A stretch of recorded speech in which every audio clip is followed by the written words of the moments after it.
All right, there's one part of your project 2 remaining before you write the final paper that I want everybody to complete, and that is writing the introduction and the conclusion to the extent that you can now, okay, prior to writing the final paper.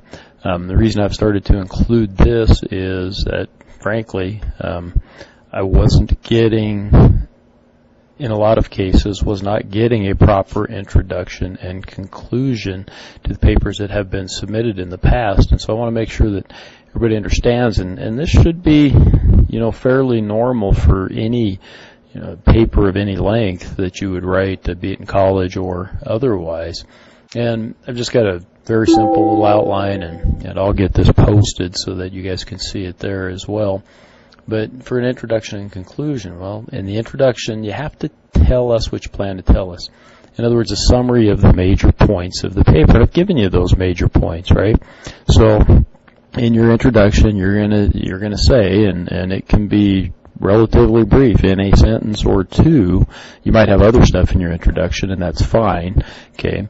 But you need to tell us that you're going to talk about the industry in which your company competes. Obviously, you'll introduce your company, maybe why you selected and those things, but then you're going to tell us that, hey, I'm going to talk about the industry in which it competes. I'm going to talk about its history.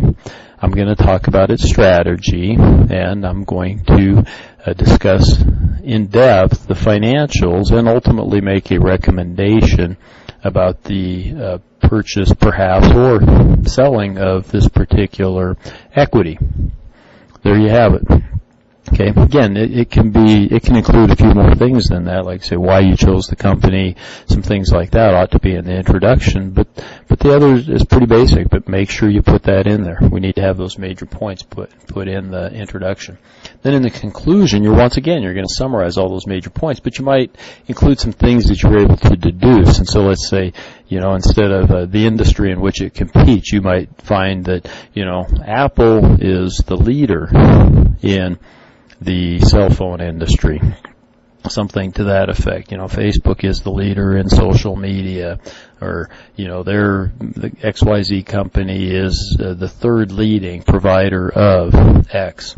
Okay, things that you've been able to deduce would probably fit in there. But again, you're going to hit all the major points, not just the industry in which it competes, but the strategy. Okay, and again, you might put in here, hey, this company, Starbucks obviously uses a niche strategy, okay? Whatever your strategy is for your company, and you should try to deduce those types of things. If you have problems with the strategy thing, let me know. I'm happy to talk about that. And then lastly, you have to make in your conclusion a buy, sell, or hold recommendation. This may be a little different from other papers that you would write, but that's the purpose of this paper, is to come to a conclusion about what you want to do. You could put that into the introduction. That's fine. Now you could say in the introduction, hey, I'm going to show you why this company is a good buy, or the stock, the shares that or the shares of this company are a good buy. So you could certainly put that in there.